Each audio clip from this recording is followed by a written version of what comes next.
Wow, there's already 7 people in here. Incredible. Incredible.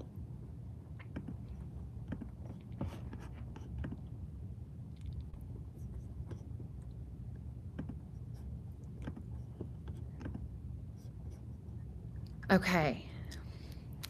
Okay, we're bringing Mr. Jim, Father Fuji, on in just a few minutes. He's going to share all about equipment confidence, how to take care of your equipment to ensure it lasts a long time. But yeah.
Am I unmuted? Awesome. Hello, everyone. Katie, just give me the thumbs up when you'd like me to start. I know we got probably some more people that are... Oh, there we go. There it comes. Okay. Hope everyone's been doing well today. Shout out to Katie for an awesome presentation. I watched the whole entire thing, and although I'm in the industry for 10 years, I just got my first spray tan, obviously, so I'm still very green, but that app looked awesome, so definitely sign up for that. That was a really cool piece of software there. I will give it. I didn't drink any coffee today, so I should be able to talk relatively slowly, but we'll give it like another 3 minutes or so, and then we'll get to it. In the meantime, we have the infamous Babu. We have my nephew's newest artwork. We got SpongeBob and Bikini Bottom. So he's been really up in his game there. Oh, we got promo codes in the chat. Natalie Finley 14. Typical Natalie. Hi, Natalie. How are you? And we are joined by Fuji's general manager, Andrew. Now, he's backstage. He's going to be monitoring the chat for me because I can't see it when I do my presentation screen. So if I am a little bit behind, I'm going to be looking over this way for a little bit. But we'll get all your questions answered. Feel free to ask as many questions as you want during the presentation. And then at the very end, we'll have a little Q&A as well. Or a big Q&A. Okay, let's see. Hello, everyone. Hi, Jennifer. Hi, Jennifer. Hi, Natalie. Hi, Katie. Hi, Katie. Hi, Katie. Hi, Adrian. Hi, Tanya. Hi, Katie. Hi, Katie. Hi, Madison. Hi, Adrienne. I'm bad with names. Butter me with Q&A. What the... Jeez. I think this is also a time where we're going to see how many times Natalie's going to try and make me blush in the chat. So maybe we'll turn a new competition out of that. If we can get 5 blushes during this presentation, then I'll go and get, what's the darkest tone you got, Natalie? Deadly Nightshade? I'll get that done.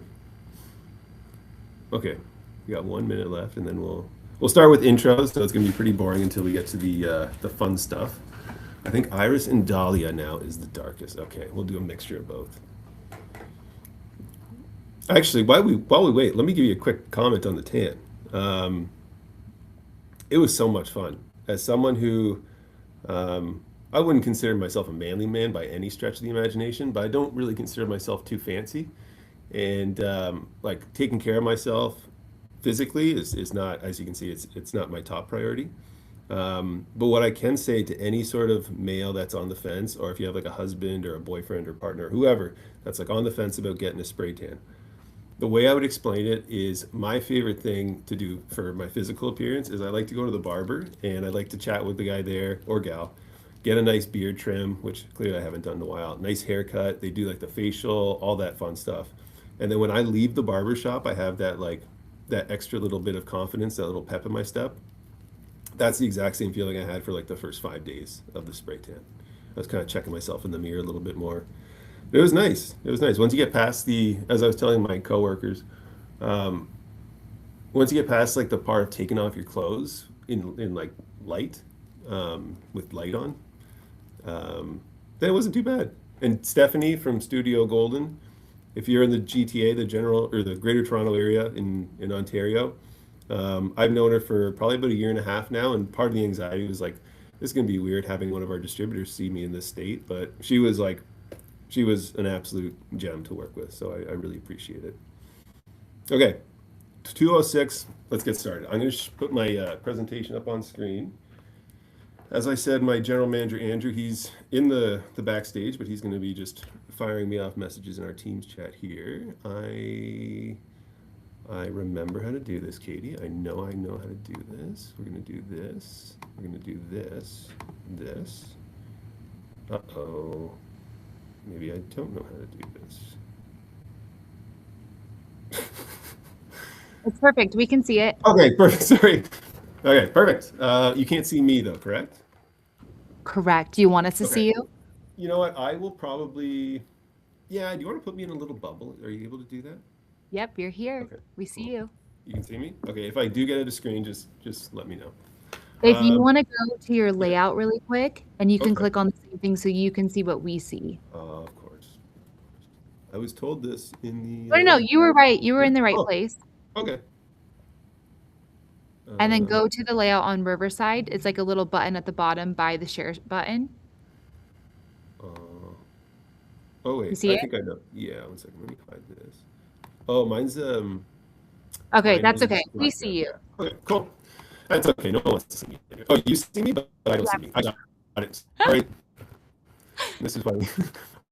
I just to be clear, Katie did a great job of doing like a vendor onboarding, and this is what happens when you expect me to remember stuff. Okay, perfect. Today we're going to be talking about equipment confidence, how it works, and what to do when it doesn't. We're going to be going through a whole bunch of information on sunless spray equipment. You're going to be seeing a lot of Fuji feature stuff, obviously, because I'm from Fuji Spray. But I try to make this as brand neutral as possible. So if you have any of the other brands in the market, and you have questions on that, pop that in the chat. If you have, like, I'll actually take a couple seconds to pause, and if you want to grab your applicators, if you're in the salon, grab your applicators, specifically the ones that are giving you problems, and we can talk about that in the Q&A at the end. But let's get into what we'll be covering today. So we'll start with a brief introduction of who I am.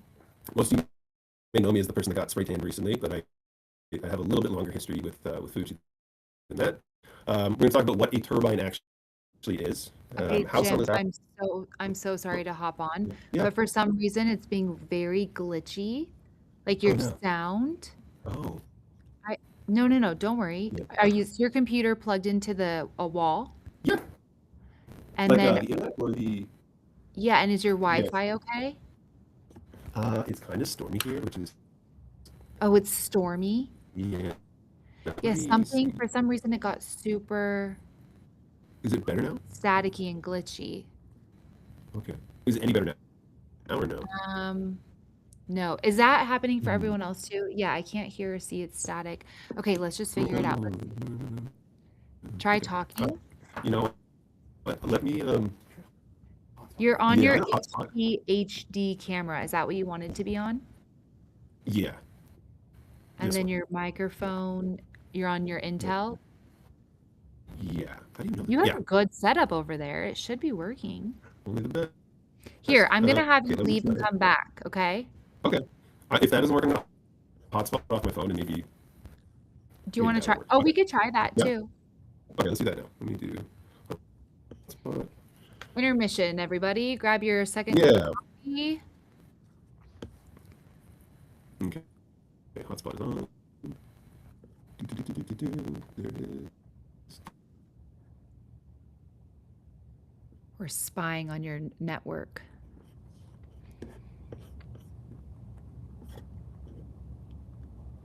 Okay, I think I'm gonna try removing him and bringing him back in. Whoa, jump scare. Okay, we're gonna bring him back in. Stay put or grab some coffee. We're gonna make it work. I've already got a second cup already. Hi, pretty girl. Nat Finley 14. Okay, he's back. Back and better. Yeah. Back and better? Let's Is see. that good? Yes. Oh, So much okay. better. Awesome. So I'm gonna, if it does, yeah, I guess you guys let me upload status. I'm gonna ignore that. Okay, cool. Let me, I'm gonna reshare my screen and we'll go back to that. Okay, cool. Did you get the, sort of the table of contents there before we died?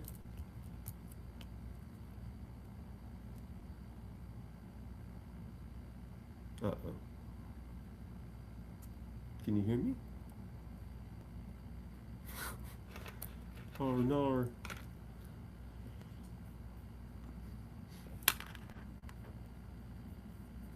Oh no. Oh no. Oh no. Are we good or bad?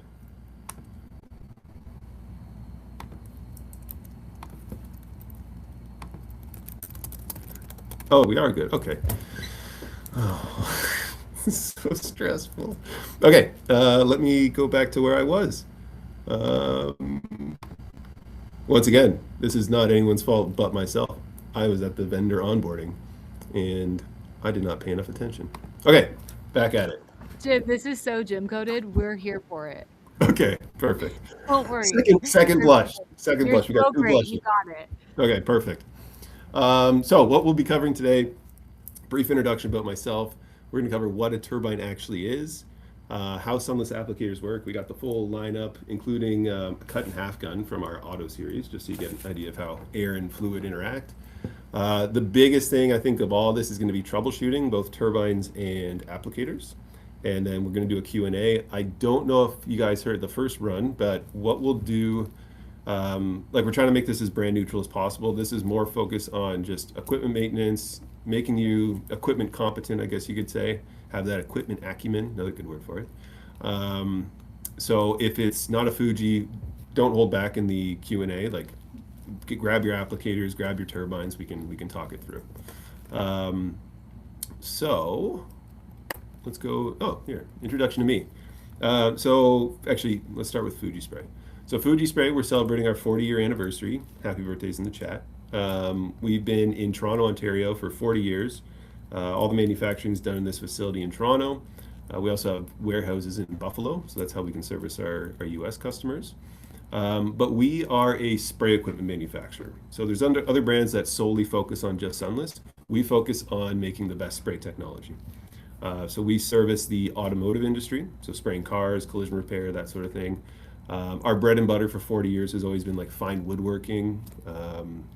If you think of like really nice kitchen tables or cabinetry or that sort of thing, that's been our bread and butter.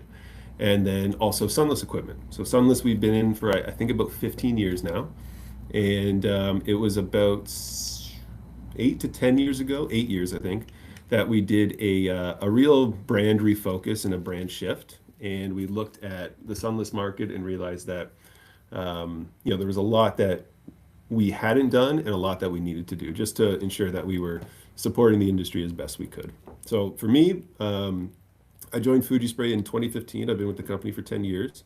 I've worked in across all three divisions, so woodworking, resurfacing, sunless, automotive, marine, and general aviation. And then I started in customer service, technical support, warranties, sales, strategic partnership, operations, product development. So I've kind of touched a lot of different parts of the company, as well as the different industries.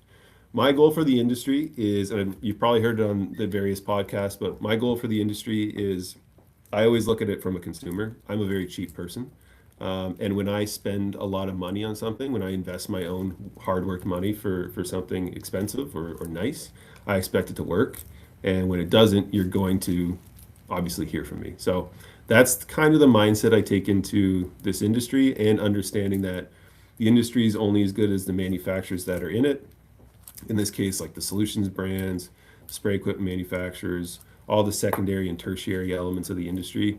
If we're not at our best, we're not supporting the industry is going to maybe get tarnished, it's going to get a bad name, so on and so forth. So like the way I kind of, to explain it even further, is like there was always that stigma in spray tanning where tanning solutions were going to make you orange and all this stuff. And I think with the improvements that you've seen in solutions across the board, that stigma is starting to be removed completely. And you hear people like, the Jenners, or, all the Hollywood celebrities saying that, like, there's nothing that makes me feel better than a spray tan. So if we can assist in removing that stigma and really elevating and sort of being a pillar in this industry, that's we've met our goals. So first things first, what is a turbine? Now I'm going to kind of jump back and forth here, but first thing we're going to start off with, and we're not going to spend too much time because this is a little dry, is what a turbine is. Turbine is your air source, right? So you may hear things like a turbine or a turbine if you're from the south. You may hear compressor, or you may hear a pump. Now, what you're always going to be working with in North America for the most part is going to be a turbine system. So that's essentially, it's a vacuum motor, as you may have heard on the dopamine podcast. Instead of sucking air in, we blow it out. Now, the next bit of technology, which you may come across, is a compressor technology. What that does is, instead of recirculating the air like a turbine motor, it's going to sit in your room and it's going to collect all the ambient air into a tank, and that's going to be your air source. Now, the challenge with that is that you're going to need filters, because if you have moisture in your air, if you have oil in your air, like a dirty, like an automotive shop, that's all going to be compressed into that motor, and it's going to be fed through your lines, through your airstream, and it's going to be, in the sunless case, it's going to be sprayed on your client. Compressors, they operate at a variety of PSIs, so that's the pressure that's coming out. Whereas turbines, it's a fixed pressure. And then the final type of technology is a pump system. This you'll never find in sunless technology. Pump systems is like you're spraying the outside out of a house or like a factory. These things operate at 1,800 to like 3,000 psi.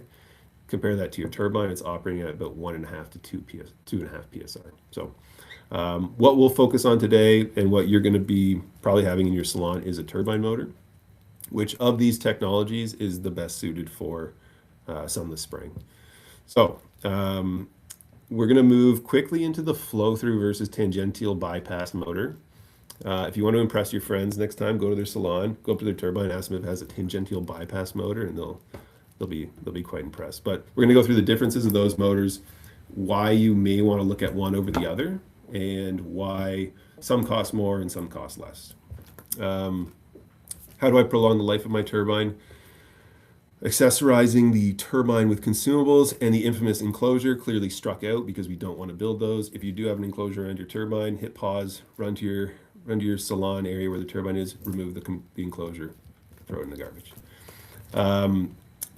So flow through versus tangential bypass. Essentially, like the Solotan that you see here, I guess you can't see where I'm pointing, but the Solotan is the one with that nice little kind of purse strap on there. Flow-through motors are typically a little bit more inexpensive. They're lightweight, and they have a limited amount of tans you can do per day.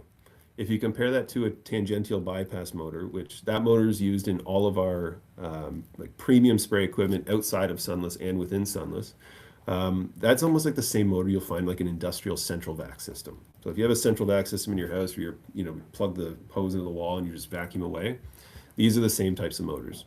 They can do a higher TPD, so higher tans per day, but they can also live in like nastier environments. So if there is moisture, if there is dirt, this motor is typically going to work better because it's used to that environment. But the big benefit of a tangential bypass motor, and you'll see it in the next slide, is that the motor or the air that's going to your applicator is separate from the air that's actually cooling the motor. Whereas a flow-through motor, it's all doing the same thing. So it's working extra hard.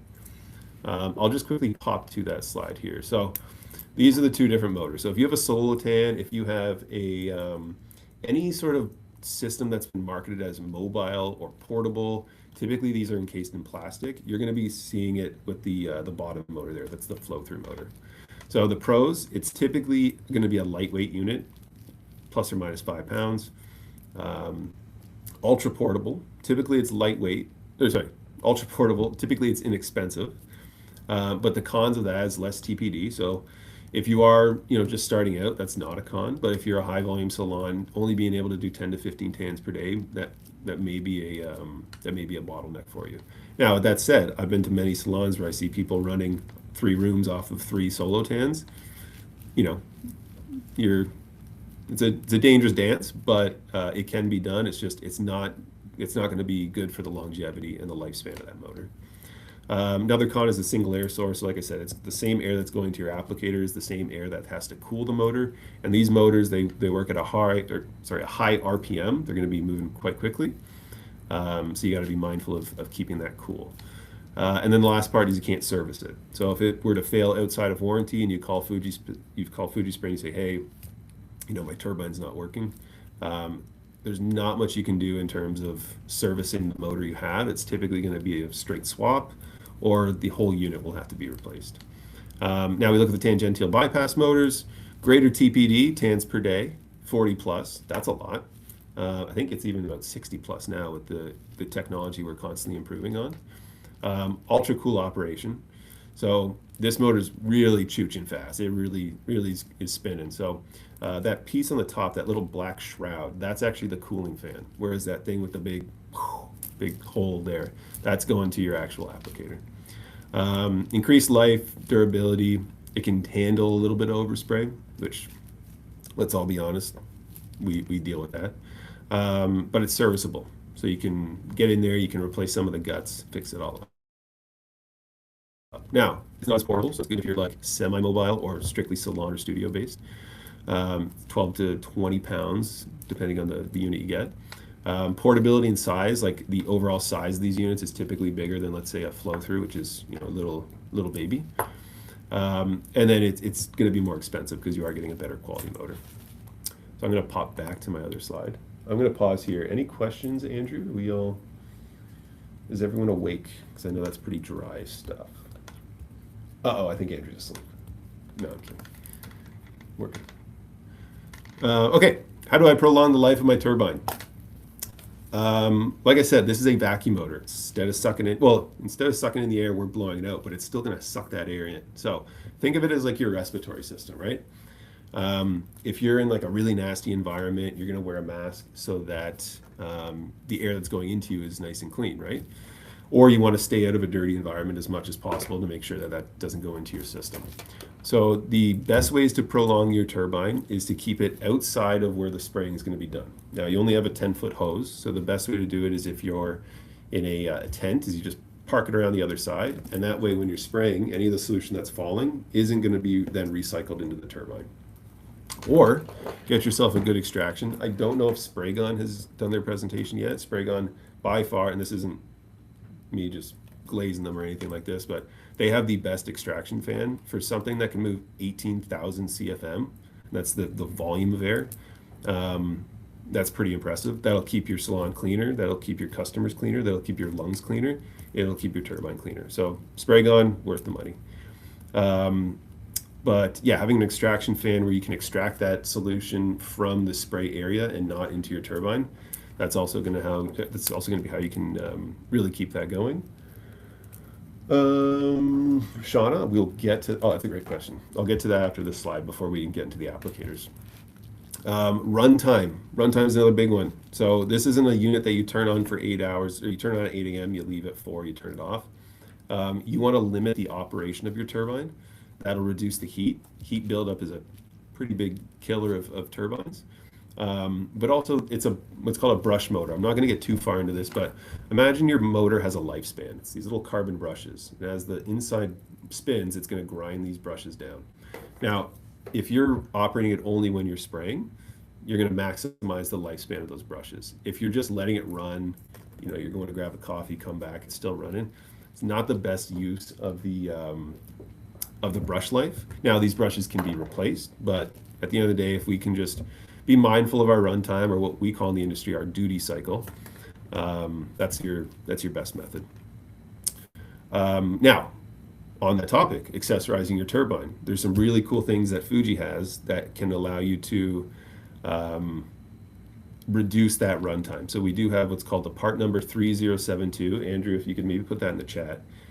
It's a wireless turbine remote. I don't have mine here, but it's just a key fob. So essentially what you would do is you would take the wireless turbine docking system, you plug that into the wall, you plug your turbine into that, and then you hook the little thing onto your belt, and you can just power it on and off that way.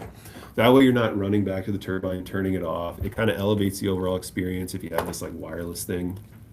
I'm a lazy person. I'm cheap and I'm lazy. So if you expect me to walk 10 feet, or in my case for our other systems, 20 feet to turn off my turbine, probably not going to happen.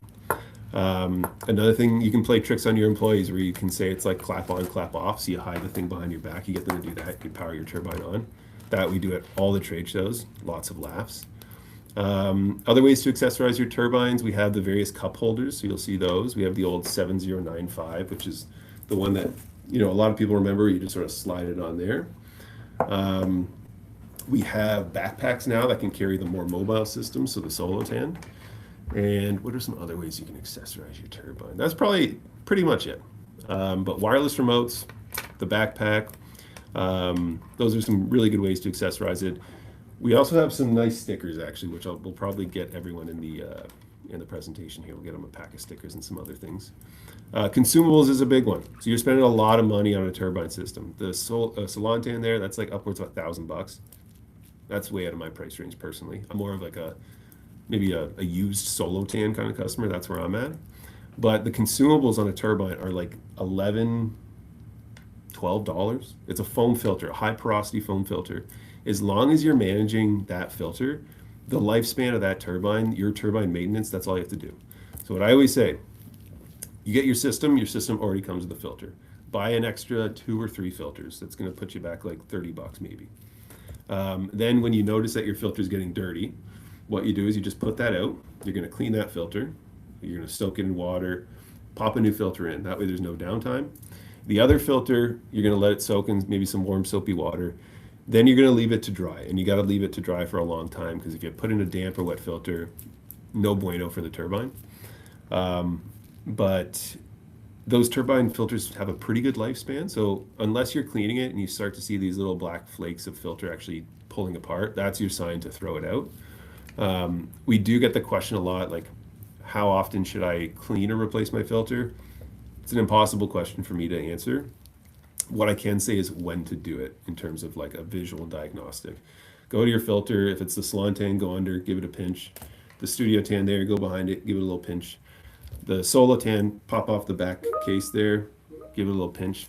If you have tanning solution on your fingers, that's a sign you got to clean it. They are black filters, unfortunately. Looks nice, but white might be a better visual indicator. But in any event, that's the best way to know.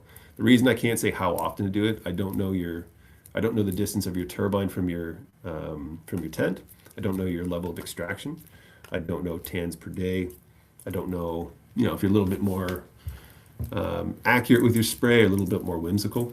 So these things, it's hard to say, but always give them a little pinch and you should be good.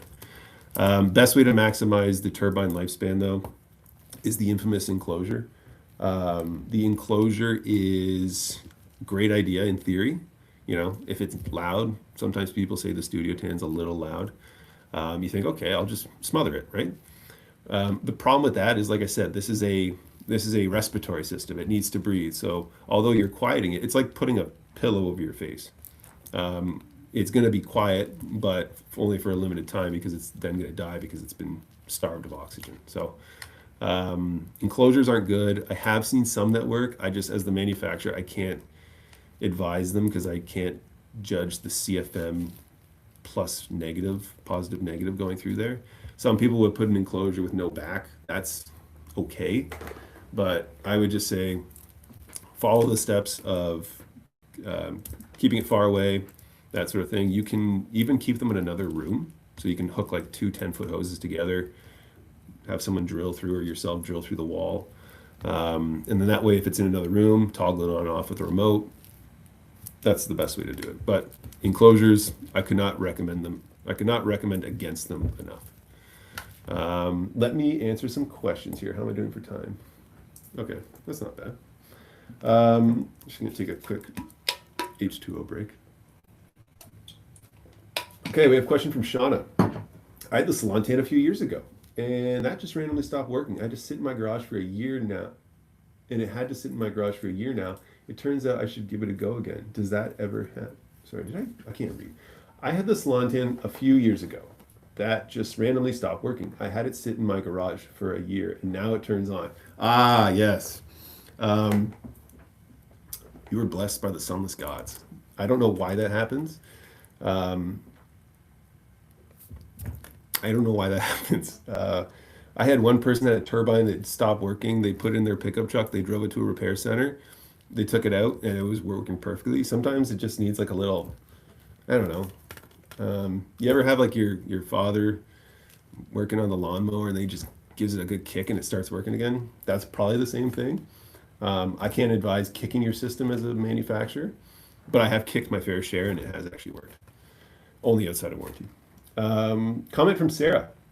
I wish I could have gotten the Solantan since it's quieter than my Studio Tan. Maybe I have that backwards, but I have the louder one, and I've had zero issues. Yeah, I should have mentioned that actually. Let me talk about that now. So the Studio Tan is our quiet, or is our louder system. Jeez. The Solantan is actually this picture right here is a perfect representation. If we look at the Solotan side, ultra mobile. Solantan, not mobile. Middle is a kind of a blend between mobility and quality, or like top premium quality. So the Solotan flow-through motor, great unit, good for mobile, lower tans per day, lower TPD. The Solantan, high TPD, high tans per day, luxurious, ultra quiet, not really going to move from one spot though. It's going to suck to lug that around upstairs and stuff. The Studio Tan is a blend between that, so you are sacrificing the sound deafening foam inserts of a Solantan, patented by the way, shout out Fuji, but you are getting that mobility of a Solotan. So you're getting more TPD, so you're getting that 40 to 60 that a Solantan will give you, and you are getting that mobility. Your sacrifice is going to be sound level. Hope that answers your question. But same motor in the Solantan and Studio Tan. Those are the same. So power, performance, quality, longevity, durability, all the same. It's just that sound deafening being there, patented by Fuji. Comment from Amanda. I've had my Solantan for almost 4 years and the same 7350, no issues. Shout out Amanda. Amanda, pat yourself on the back. You are a maintenance master then. Because not saying that it doesn't have that longevity, but if it's had no issues for 4 years, you're doing something right. Good for you. Shout out Amanda in the chat. Mika, love my Studio Tan. Shout out Mika. I believe I know you, Mika. Thank you for coming to the presentation. I appreciate it. General question, where to buy replacement parts? If Natalie hasn't actually bombarded the chat with her own website, where you can buy replacement parts is www.fujispraysunless.com. You can go to the where to buy page, and there we'll have a collection of our distributors that will be able to get you replacement parts. Fuji Spray also has a sister web store. It's called hvlp.net, Hector Victor Lima Papa.net. We don't sell any sort of turbines or any sort of applicators on there because we don't want to compete with our network of fabulous distributors. But sometimes, replacement parts, they're sometimes hard to come by. You may be looking for them, you can't find them. You can go to hvlp.net and it'll have all like the weird seals and stuff that some distributors might not carry. Samantha question. I have an old Solo Tan and a new Solo Tan. I find the new ones really loud and hard to talk over. Samantha, how old? Actually, you know what, Samantha? What we can do is I'm going to have all my contact info. Let's connect after this, and then I'll get the serial numbers. We'll see approximately when they're manufactured, and yeah, we can look at maybe. Sometimes what I find too with the Solo Tan, believe it or not, is if you have your, what do you know? I have one right here. So you have your filter. There's a dead spider in there. Oh no. So if you have your filter case right here, right, it kind of pops off like this. There's two clips on either side. If you don't put it on all the way and it's sort of sticking off on one, that vibration can kind of make it sound a little bit louder. So we can just check those things. If there's any issues and you're still within your warranty, we'll get you straightened out. That's no issue. Okay, I'm going to move on to what? Okay, my deck's a little out of order. That's okay. That's okay. Let's do turbine troubleshooting really quick. Stay on track here. So my turbine's really hot. Why is that happening? So filters, make sure they are clean. If your filters aren't clean, you're suffocating that system. That system's going to be hot. Is it an enclosure? Once again, suffocation of the system. That's typically why you're going to have a hot system. It's because it's suffocating or because you're running it way past the duty cycle. These studio tans and salon tans, they're rated about 45 minutes on, 15 off. Obviously, you're not going to have a 45-minute sunless spray because then you're definitely getting paid hourly. But that would be the duty cycle where you shouldn't have it run past. Now, if you're running it for 15 minutes, it's not going to really get that hot. It may get hot at what's called the turbine manifold, which is where you attach the hose. That's this piece right here. That's completely normal. You got to think these motors are just, they're really chooching. So it will get hot, just natural friction. So, let it cool down. We also have this really cool thing we just came out with. It's called the 6402, and it's a quick release from the front of your turbine. So the quick connect that's on your gun, you would have that on your turbine, and then your hose has another little thing. I should have, wonderful. How do I do this? Okay. I got my little tickle trunk of toys. Okay. At the end, you have to show everyone your toilet mug. Oh, no, it's still there. Okay, this will go onto your turbine, this beautiful little quick connect. And then this goes on your hose. So you just click it in like that. And then when you're done, if it is a little zesty, a little spicy, pop back the collar, thing pops right off. So it's super good for the Solo Tan. Makes it nice and mobile. Looks nicer than having to just like thread it off. Preserves the thread of your hose too, which is ultra important for a good seal. That we sell, or just, I don't know, if you're here, just contact us. We'll get you sorted. My turbine is really loud. That could be a byproduct of if you let your turbine run really hot, it may develop a scream or a screech or a grind. If you notice, and that's just because it's essentially what happened is it's ingested so much overspray that now the fan blades, which are like super close to the edge of the motor casing, that's by design because we want a really efficient motor. But now they've either come out of alignment because of overspray ingestion. Maybe you're a little rough with the turbine. This can happen on the mobile units. Put it in the back of the car, rear-ended, turbine screams. Essentially what happens though is it's grinding on the side of the case. It's making a lot of noise. There's not much you can do for that other than getting your turbine serviced. If it's outside of warranty, contact us. We can get you set up at a service center. If it's inside of warranty, call us right away. Actually, don't call us. Well, call us. We want to hear from you. But if you go to www.fujispray.com/warranty claim form, don't quote me on that, but if you go to the website, warranty claim form, fill it out. We have a 24-hour, 1 business day response time. If you contact us on Eastern Standard Time, you might be lucky enough to get a resolution within that SLA, that service level agreement. But yeah, if it's loud, definitely contact us right away if it's within the warranty. My turbine won't turn on. Well, as we know from Shauna, if your turbine's not turning on, leave it in your garage for a year, and it might work. No, if it won't turn on, it could be a symptom of it being really hot, being neglected, then becoming really loud, and then essentially failing.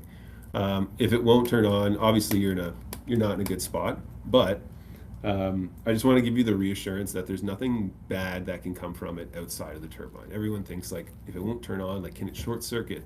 Can it start a fire? It smells weird, stuff like that, right? Even if you do get a smell of like a burning plastic, there's a thermal overload, and this isn't just in Fuji systems. This is all turbine equipment to even be sold in North America and Europe, in outside of North America. It has a thermal overload or what's called a breaker, similar to like a breaker in your house.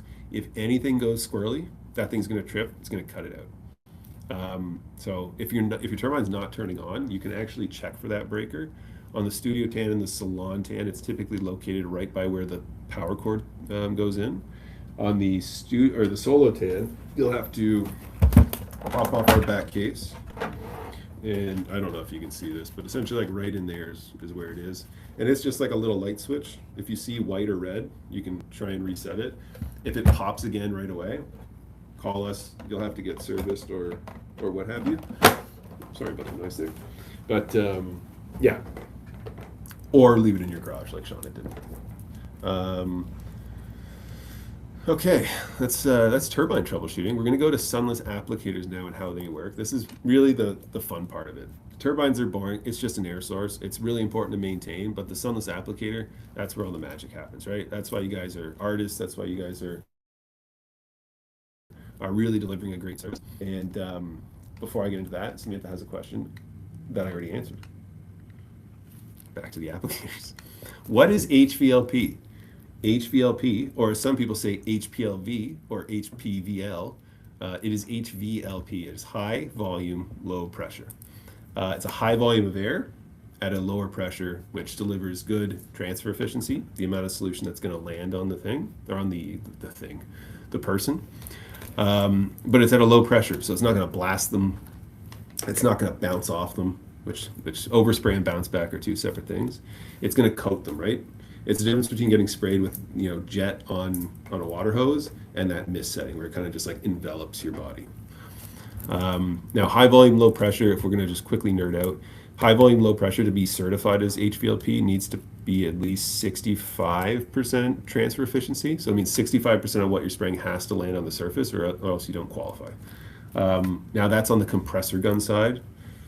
The turbine side, it's even higher. You're looking at transfer efficiencies of like 80, 85, 90%. To really get it to that high level, that's about dialing in your applicator, understanding your controls and your adjustments, and making sure that you're, no, we can go over technique in a little bit. What makes it spray?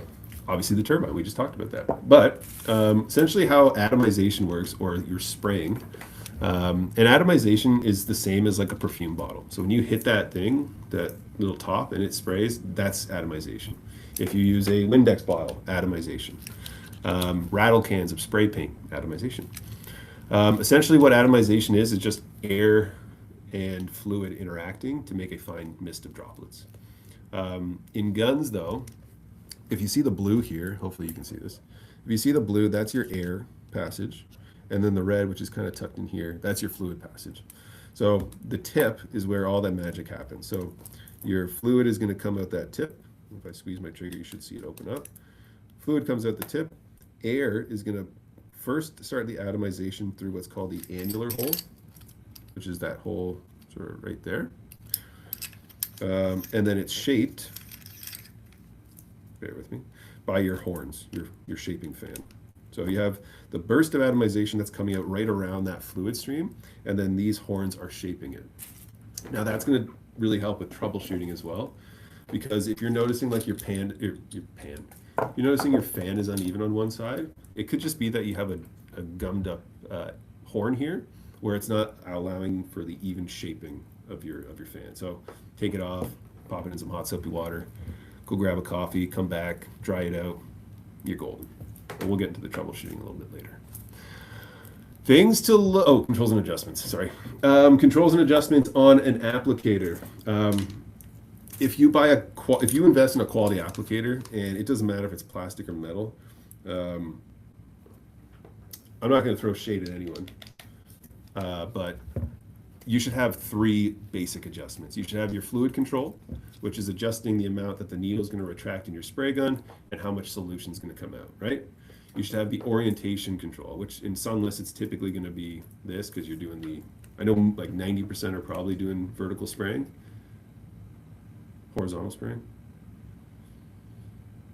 I didn't go to school long enough. So if your horns are vertical, you're going to get a horizontal spray. Okay, I was right. And that's for spraying like this. If you have your horns adjusted like this, you're going to get a spray pattern like that. That's more for me. I spray cabinets. I'm over top of the substrate, and I'm spraying like this, so on and so forth. You should always have these adjustments. In fact, you have to have all these adjustments on any spray gun. The final adjustment that sort of separates the real quality guns, whether metal or plastic, from like the meh guns, is a pattern control. So you should be able to adjust your pattern independent of your applicator or the air cap. You have some applicators, not saying that they're bad at all, it's just older technology, where to get a circle pattern or a smaller pattern, you're just setting it at a diagonal position. As opposed to, an FT5 where you have ultra wide fan, which is probably like 10 inches. You have the narrow fan, which is around 5 to 6. Then you have the contour, which is, ½ inch to an inch. If you look on a T Pro though, which is probably the most premium applicator we have, pattern control here, all the way forward, narrow, all the way wide, or all the way back is wide. You have your fluid control here, retracting the needle, and then you have the adjustment of your air cap. And then the goat of the sunless industry, our TAN 7350, yes, mine stands on its own. And I will tell you how to do that yourselves after this.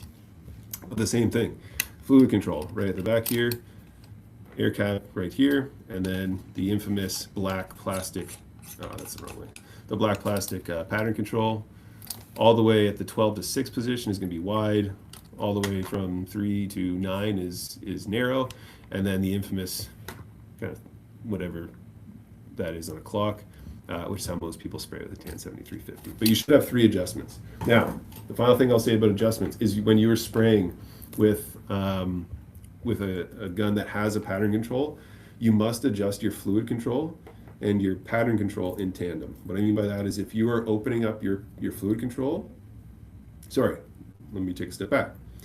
If you have a wide fan, you're spraying the torso, and then you go down to contour, you need to choke off your fluid because you're taking all that volume of spray, concentrating into a narrow area, and just blasting that at your customer.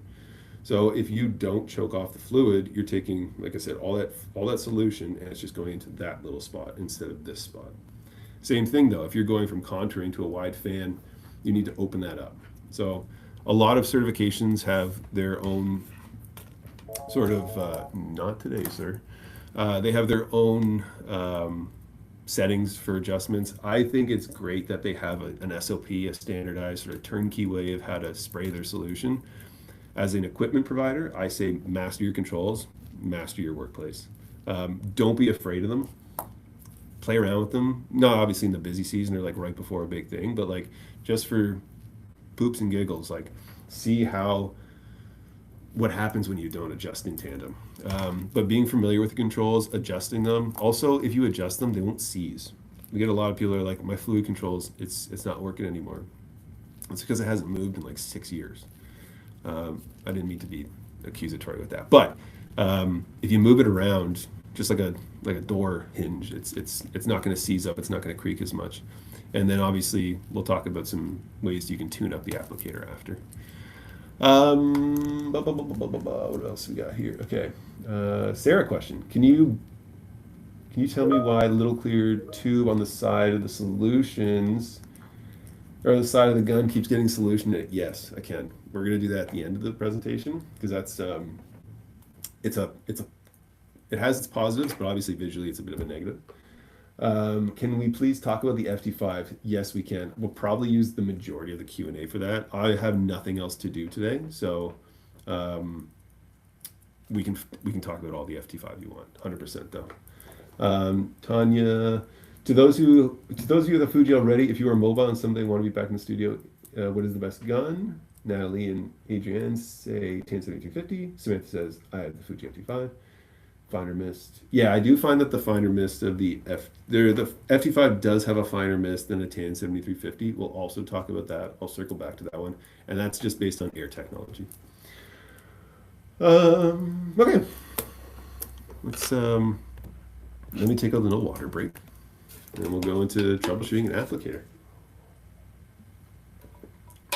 Andrew, can you tell me how many people are watching this right now? Is there a lot?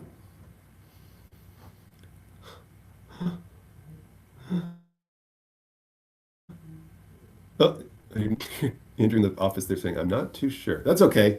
It's just going to go to my ego anyways. Applicator troubleshooting. So I'm going to give you all my contact info at the very end of this presentation. It'll have my office line, my mobile line, and my email. The way to avoid having to troubleshoot an applicator, and this is my manufacturer's hat on, is proper maintenance. So cleaning your applicator. Fuji has 2 different cleaning videos, actually 3 cleaning videos on YouTube. Sometimes we clip them on our Instagram page. But a clean of your applicator is going to do wonders. And it's also like, this is where I don't want to sound like a school teacher, but like it's your responsibility for delivering a good service to your customer that you maintain your applicator.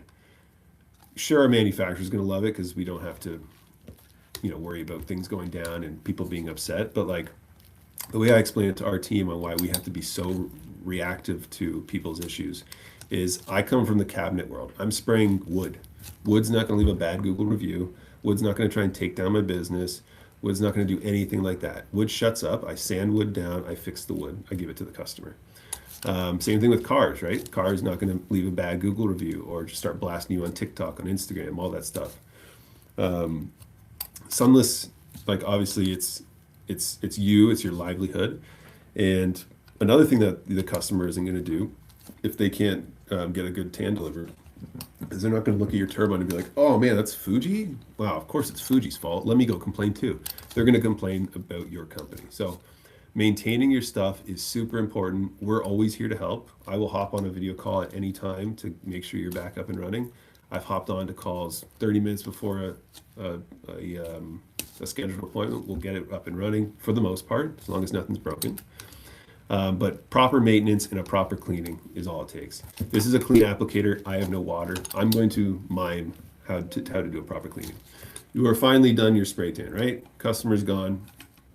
First thing you're going to do is you're going to take off your cup. Applicator, pop to the side. You're going to dump out your solution.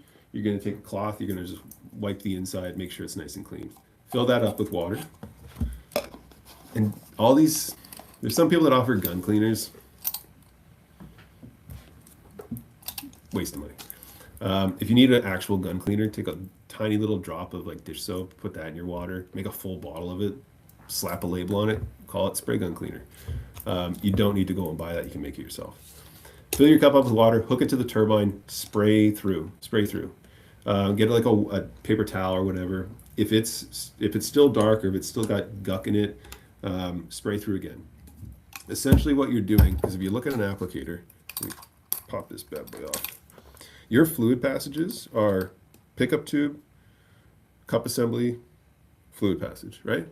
You don't need to take this under a sink and start rinsing all these little bits off, because this right here, all this, air passage. We don't want water interacting with the air passage. It can, but what I'll talk to you about at the end of the presentation is like hard water deposits and how that can just ruin your day. So what I like to do is just fill this up, flush it through. That's 99% of the cleaning that you have to do. Also, what you can do too is you can remove your collar, remove your air cap, and like, once again, you're talking to Jim, he's lazy. I don't like to have to get in there and scrub. Take it, soak it in warm soapy water or your special gun cleaner. Let it sit for like 5 to 10 minutes. Hot water is great. These are metal components. They can take the heat. And then you can go in with like a detailed brush. That way you're not like having to scrape at stuff. You're just sort of lightly removing the built-up solution that's on there. If you noticed, sorry, I'm sort of getting ahead of myself with the cleaning. That's okay. If you notice solution anywhere here, what you'll probably need to do is actually tighten your fluid nozzle more. Fluid nozzles are never to be tightened by hand. They're to be installed by hand, but you got to tighten it with your wrench. always. People sometimes say, I don't know how hard to tighten it because it's like I don't want to break it. This is a stainless steel fluid nozzle going into a stainless steel fluid passage. You'll have to be very strong to do that. In fact, I probably have the torque level of a torque wrench needed to actually crack the interior, and it won't actually crack it. It'll just start spinning the fluid passage. So that interaction between fluid nozzle and fluid passage, I challenge you to ever break it. Won't happen. Okay, but yeah, that's essentially all you'd have to do for cleaning. I got a little off track here so we'll talk about pressurization issues. Pressurization issues, what that comes from is the cup not getting adequate air. It could come from a poor seal.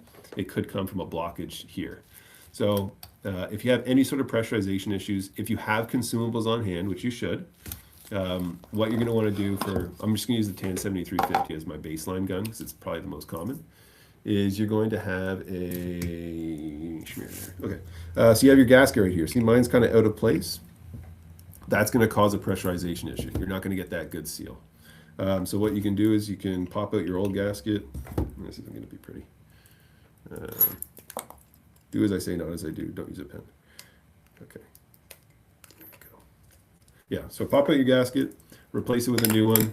Your pressure tube. Another thing you want to look for is make sure that there's no like splits in your pressure tube. Make sure it's fully installed properly, that sort of thing. That way you'll get proper air to the cup, but you'll also have a good seal in the cup where you can hold and maintain that air, get good pressurization, get good solution flow into the fluid passages and then into your atomizing horns. Then we can go into blockages. So blockages come from in your fluid passage or in your air passages. So if you've replaced the pressure tube and the gasket and you're still getting issues, you might have solution buildup here. You might have solution buildup in here. So with these parts removed, you would grab a little brush, sort of clean that out. I like to use a paper clip first just to see if there is solution in there. And then never use a toothpick because toothpicks can break off. But yeah, a paper clip, go in there. Same thing, go in here, make sure everything's clean, little brush. That should remove any sort of blockage that could hinder your pressurization. And then obviously blockages in the fluid passages are always going to be a big issue.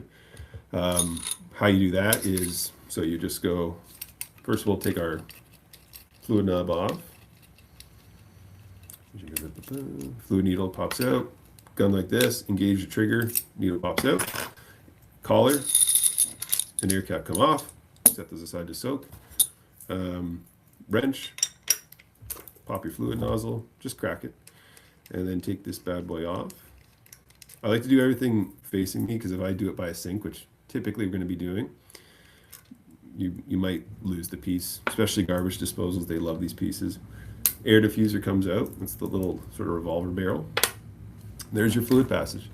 So is that part clean? Is that looking good? If you're doing your flushing that I said after every day, that I will go 99%, you're never going to have a blockage there. Because to have enough, to have enough solution that accumulates in there, that's from just not maintaining, not rinsing. Where you can get a blockage, that's sometimes not as obvious, is in the back of your fluid nozzle. So you could look through your fluid nozzle from this side and say like, okay, I see light, that looks good.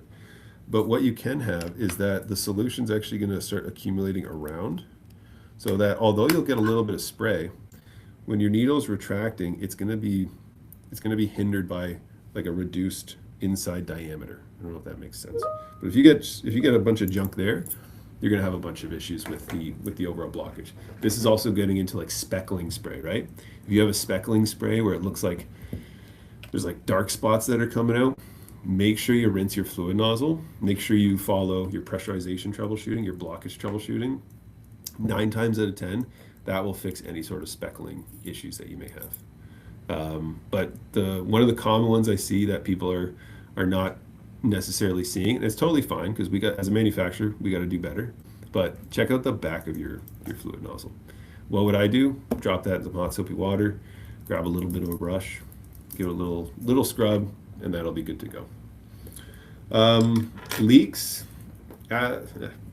So applicator leaks, that can obviously come from a range of areas, but it's only going to happen in that fluid passage zone. So when I talk about fluid passages, let me just pop this bad boy back together.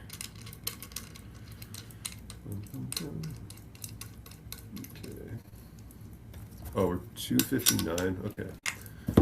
Are we a hard cutoff, Katie, at 3:30, or are you okay if we all just hang out? Take all the time you need. Oh, sick. Okay, cool.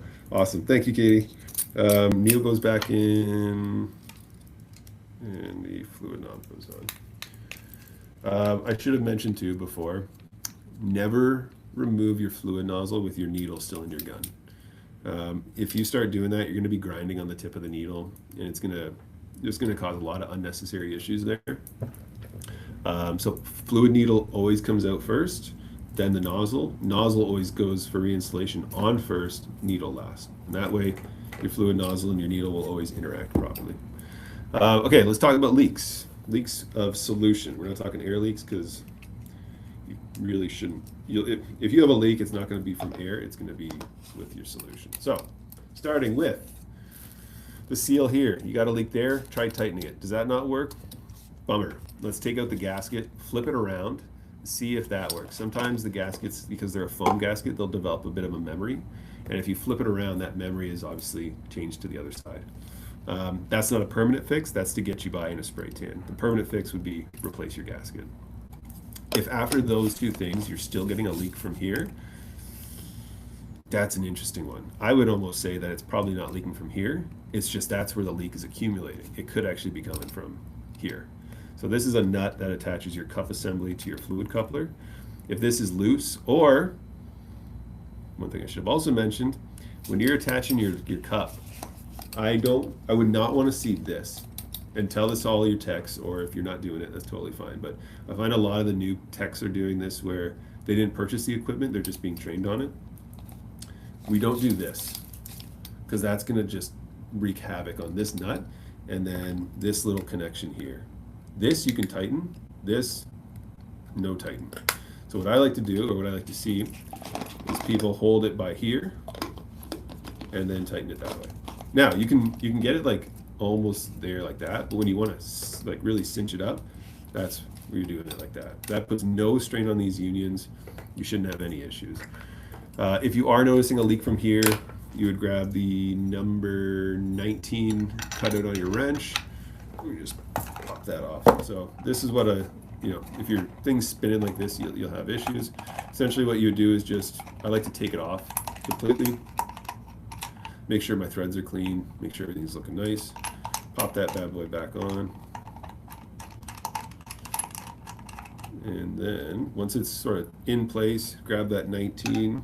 If you're looking down at the gun, we're going counterclockwise to sort of cinch it up.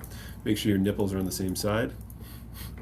It always makes me laugh. Yeah, and then so that should fix that. If you are noticing a leak from here, then what you'll need to do is contact us. You'll probably need a new cup assembly. If you notice a leak from here, also contact us. It's very rare you get a leak between fluid coupler and body. Final leak that I find is the most detrimental, there's two more leaks. One's detrimental, one is annoying as everything. If you are noticing a leak or you're getting like all this solution gummed up here, once again, make sure you are tightening your fluid nozzle with the wrench. If it's as tight as it can go and you're still having some issues, contact us, we can get you sorted. If it's outside of warranty, I find some people use something called Teflon tape, which is like what you use on water or gas fittings. It's like a little rubberized kind of tape. You just pop that around the thread there, tighten it up, works like a glove. What else here? The infamous needle packing. Hands up in the chat if you've had a needle packing leak. It is annoying. That's why on the FT5 we went with an internal needle packing so that it reduces the chances of it coming out of calibration. This tiny little guy right here, that's your needle packing nut. It holds what's called a needle packing, so it's like a plastic seal. Now, it is not a tighten it all the way kind of adjustment. It is a tension-based adjustment, because what the needle packing does is it allows the needle to pass through the applicator. So when you disengage the trigger, needle resets with the fluid nozzle there. If your needle packing's too tight, fluid nozzle needle don't reset. You're gonna get this faint stream coming out, or like if you turn off your turbine, it's gonna be like a stream of pee. If it's too loose, you're gonna get a leak from here. So in your user manual, and I've given this instruction so many times, I think it's page 19, and I think we have a video on it. We'll give you instructions on how to do it, but the way we say it's like adjusting the minute hand on a wristwatch. It's a very delicate adjustment, almost like 1/60th of a turn each time. If it has come out of calibration, you're probably going to go maybe 1 to 2 degrees either way. But it's something that if you're in a bind or if you're in a rush, like it does require a little bit of patience. You pour a glass of wine, call Fuji, hop on a video call. We grab our applicator. You'll obviously have yours. We'll walk you through the whole fix. But it's a challenge. It's pretty much on all spray guns is the needle packing. It's just the way the technology works. But there are ways to internalize the needle packing like we have done with the FT5. Oh, blah, blah, blah, blah, blah. What do we got here? Deborah. How often do you change the duckbill? Change the duckbill. Good question. So the duckbill is this little guy right here. And it goes like this, quack, quack. See how mine's rubber, really malleable? If you notice that yours is kind of like plasticky feeling, two things you can do. You can take your wrench here, grab it, pop it off the, I guess this is a threaded nipple. Then you take this thing, soak it in like really hot water. That can sometimes bring the malleability back to it. If you're noticing that it's cracking or anything like that, you can replace it.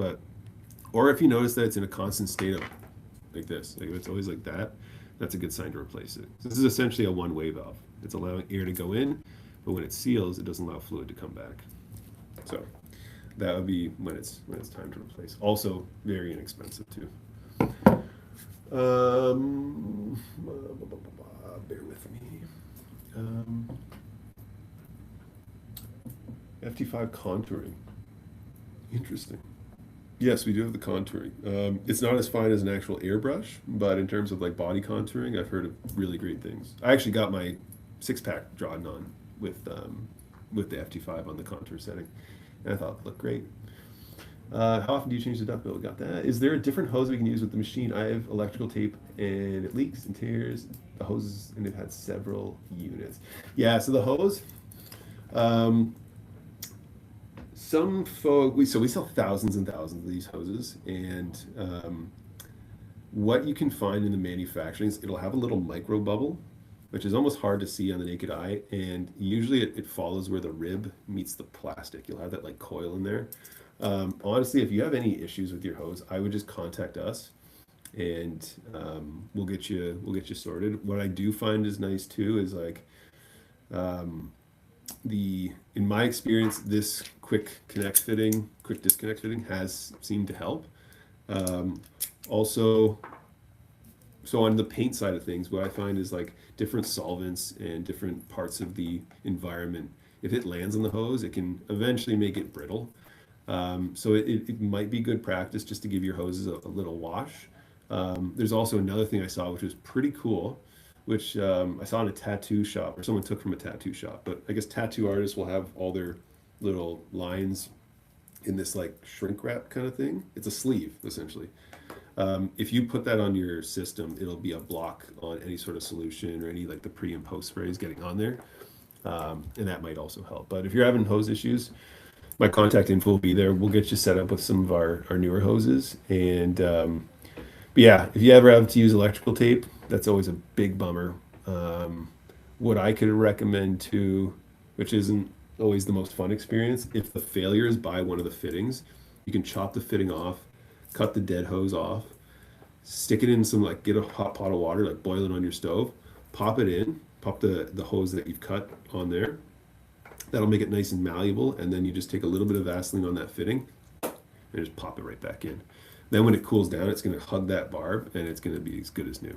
You are going to have a 9-foot, 8-inch hose, but like that's still pretty good. But anywho, contact us. We'll get you sorted.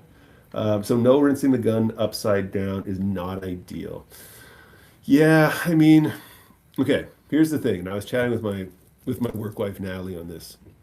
Natalie from Evolution Tans.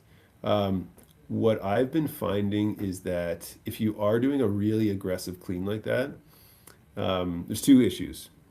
The first one is all of these parts have a nice factory lubrication on them. So if you're getting water inside there, you may not remove the factory lubricant, but you're moving it around, and you're lessening its ability. So like sometimes I find I'll do like a really like thorough underwater clean kind of thing. But then when I put my gun back together and I know it's spotless, like you can eat off the inside, it just doesn't have that same like smooth buttery engagement, and that's because we're now just a metal on metal interaction as opposed to one that's been lubricated and conditioned. So it's it's not the end of the world, but like, I'm also lazy. Like I said, let's just spray through, call it a day. If you also, which we'll talk about later, and this has become a big issue, and I don't know why recently. Not a big issue, I shouldn't say that. Nothing's a big issue. But like what I've seen more and more frequent is calcium deposits in people's guns. And why that is because if you clean your gun and you hang dry it, which first of all, give yourself a pat on the back if you clean your applicator, because there's still people that aren't. But if you hang dry it, if you have hard water deposits, and I'm going to show you a map, and we're going to see if you're in that area, you might have some calcium deposits in your gun. It is fixable, but it's just be mindful.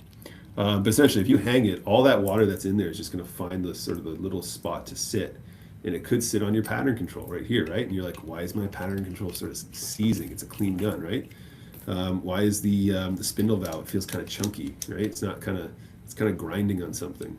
Sometimes with the TAN 7350, you're gonna get this like strange greenish discoloration there. That's hard water deposits.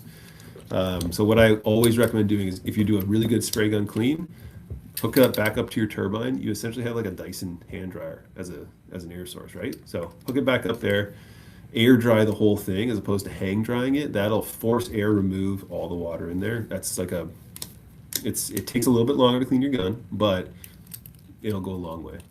And then in terms of lubrication, I'll skip lubrication because we're just going to go right to the applicator tune-up, which we can all try. And we also have a video on it.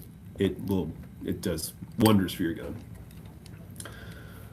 God, I'm talking a lot. Okay. So rinsing the gun, rinsing the gun upside down, not ideal, not ideal. Also fully submerging an applicator, unless it's outside of warranty and it's just absolutely effed, then you can do it, soak it in like a white vinegar. That can break down some nasty stuff, but never rinse upside down, never soak fully. Hoses also seem to crack. I hang them up after every use. I'm also high volume, so would that affect it? Yeah, I mean, it's no excuse for a hose to crack. It's hard to know, like if it's within the 2 years, that's definitely, contact us. We'll get that fixed under warranty. If it's outside 2 years, it's you could try this too. So Fuji has a heat hose, and sometimes if you have heat buildup in your turbine, when that translates to the hose, it kind of makes it more malleable, right? But it can also make that coil and plastic separate, which isn't good. So we can do a 7055, which is a 3-foot heat hose. Then you put your 10-foot hose on the end of it, so you got 13-foot hose, and it'll take some of the strain. It almost works as like a heat element or a heat sink. It'll take that first little brunt of the heat away from your 10-foot hose. I have the 3-foot heat hose. I used it for a little while, but it's so stiff it drove me insane. I don't think I made that much of a difference heat-wise. Damn it, Sarah. Okay, I appreciate that. Turns out my trick doesn't work. Jim blushes third time. I don't think it made that much of a difference heat-wise, though. So once we get to the hoses, I have a couple questions about that. New product idea from Sarah. Jim, can we make this happen? We need to have an actual heat hose that warms air but does not alter the... You know what, Sarah? Send me your resume. That's actually really cool. A heat hose that actually warms the air. That's the one thing I did find was a little getting used to when I got my spray tan for the first time, was that it kind of was like, ooh, when you hop in a pool or you slowly go into a pool and it hits that like spot in your body where you're like, oh, I am alive. I kind of got that from the spray tan. So no, that's really good. Let's leave that for the Q&A because that's a really good idea. That's actually very cool. Okay, lubrication. Other applicator challenges. Why don't we save other applicator challenges to Q&A? Consumables we've talked about.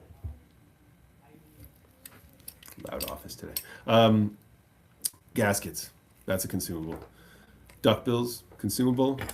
Pressure tubes, consumable. Those are the only consumables you'll need to worry about for your actual spray gun. Everything else is a non-consumable piece. Actually, your pickup tube, which I just realized I don't have on my applicator, if it ever gets loose, it's also a very inexpensive piece. It's good to have a couple on hand. With the FT5, we've actually included a couple too, which is nice. But yeah, gasket, duckbill, pressure tube, have those on hand, have those in your tickle trunk. And then if stuff goes wrong, you can always just do a straight swap. And I like to swap it all at once. So if I'm changing my gasket, my pressure tube's getting changed at the same time. That way I know everything's just absolutely clean and perfect going in. Yeah. Okay, before we get to the applicator tune-up, we'll get to pattern control assembly. If this is sticking or anything like that, this is an issue more so with the TAN 7350 because it's a plastic assembly. T-Pro is all metal, so you can field service, strip it, re-lubricate it, you're all good. We do have a video. I won't go through it because I don't have the actual Allen key with me, but we do have a video on how to do it. Essentially what you'll need to do is you'll need to remove the screw right here. You'll get a small flathead screwdriver in between the plastic here and the metal gun body. Try prying that, see if that helps. That might get you allowed to pull right out. The assembly's that long. If that doesn't work, you got to do a little bit more work, which is kind of a pain in the butt, but it's worthwhile in the end. You would remove your fluid nozzle, your diffuser, your divider, and then what you can do is you'll actually be able to see this part of the deflector from your pattern control knob. Just take a flathead screwdriver, push it on the end, and that should pop it out the back. If you can't do it, we can set you up with a service center. But I always like to say, just call Fuji, hop on a video call, request a video call. If you don't get offered one, request one. And we can hop on one and get you all sorted out. Okay, applicator tune-up. Once again, we're going to use the TAN 7350 as our benchmark, but the premise will apply to all the applicators. Let me just pop this bad boy on here. What is an applicator tune-up? An applicator tune-up is maybe when you do that cleaning where you pop your gun upside down, and it's like you put it back together. You're like, I know she's clean, but she's just squeaky. Well, this will get it fixed up for you. There we go. An applicator tune-up will allow you to put your air cap collar on like that, which I think is pretty cool. Okay, so a tune-up is going to be where things are just like sticking. They're not gliding. They're not buttery smooth like it was when you just got your applicator. We are assuming that this gun is just absolutely spotless. So first thing we're going to do is we're going to disassemble, and I'm going to use my imaginary lubricant to lubricate this applicator. Because last time I did this with actual lubricant, my desk is still kind of like greasy from it. So we're going to remove our fluid control, as we always should. Fluid spring comes right out. Engage your trigger. You're going to see the needle go beep, just like that. You're going to get a little bit more meat on it. Pop that thing out. And applicator up, collar off, air cap comes with it. And then the final piece that we're going to need to take out is our fluid nozzle. So with the cutout, whoop, cut that off. And we are going to, done. So applicator will now, your diffuser, that's going to stay in. But first thing we're going to do, just to make sure everything's buttery smooth, we're going to take our fluid nozzle. We are going to take my imaginary Q-tip. I'm going to dip it into my imaginary Vaseline. And what I'm going to do is I'm just going to go right on the threads here. Right on the threads. Be pretty liberal, or you can be pretty liberal with it. The reason I use a Q-tip is just because I find you use your fingers and you're rebuilding the gun, you're just going to get it everywhere you don't want to. But a Q-tip is nice. Pop our Q-tip back into our imaginary Vaseline. Pop this back like this. The reason I use Vaseline instead of a 10W30 machining oil on this piece is because it's more viscous. It's going to stay where I want it to stay. With a 10W30 spray gun lubricant, it's great, but I might be putting it in here, it might be dropping off. So there's certain portions of it, I'm going to use that. Other portions I find 10W30, chef's kiss, it's amazing. Can you stop sharing screen? Yes.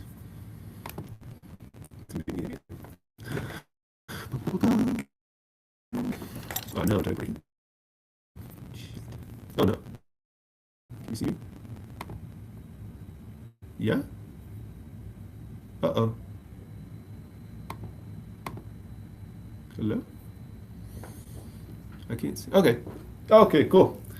I knew that. Okay. Hey. So yeah, we have the fluid nozzle right there, and we're just going to put the Vaseline on the threads like that. We will thread the fluid coupler into the gun body. I guarantee the second you do this, you're going to be like, I get it now. The threads, they always need a little bit of lubricant. When two things are coming together, lube. Yeah, so keep threading it in, and then you're going to, what's good about this is you're not going to have to tighten it as much. That's not true. You should tighten it just as much as you are. When you loosen it, it's going to come apart much easier. But the nice thing too is that if you have an older, if you have an older spray gun, what that's going to act is as like a displacement. So it's not going to allow the solution to creep up. If those threads are a little bit worn, that Vaseline is a wall. And so the benefits are goes in great, comes out easy, and then acts as a bit of a wall if your threads have kind of shaved off over the years. So fluid nozzle, properly lubricated. Next thing we're going to go to is we're going to grab our 10W30 bottle, the imaginary one, and we're just going to go from about an inch from the tip all the way down to the base. We're just going to lubricate that whole thing. Or you can put it in the between your two fingers and just sort of lubricate the shaft like that. And then what we're going to do is we're going to pop it through the back of the applicator. So it should just slide right in like that. That's going to lubricate our spindle. That's going to lubricate our needle packing. And it's not going to contaminate the solution at all because it's not in the fluid passage, right? Okay, cool. That is all good. Next thing we're going to do, similar to the fluid nozzles, just to have that nice smooth engagement, let's put a little bit of Vaseline on these threads right here. So just sort of go zip, zip, zap, and that's good there. And we'll just pop that in. Once again, the second you put it in, you're gonna be like, it's so much nicer. It's not gonna allow it to like thread itself out either. Don't worry about that. But I find it threads in so much nicer. If you do get some solution, or like if you do a upside down clean, and it does start to seize up, like it's not going to with that. So that's always good. Then the final little tip here, and this will be if you adjust from this to this. What I like to do is I pop my, or no, I don't pop my air cap on. I take my imaginary Q-tip, imaginary Vaseline. I go 12, 3, 6, 9, just a little dab. And then I pop my air cap on, pop my collar on, and then whoop, just like that. And that you should have nice smooth engagement. So anything that threads into each other, any metal to metal interaction or metal to plastic interaction, put a little lube on there and she'll be great. What's the other thing that you can do? I think that's pretty much it. Yeah. But that's my applicator tune-up. And honestly, do it at the beginning, do it at the end of each season, or if you're going into a slow period.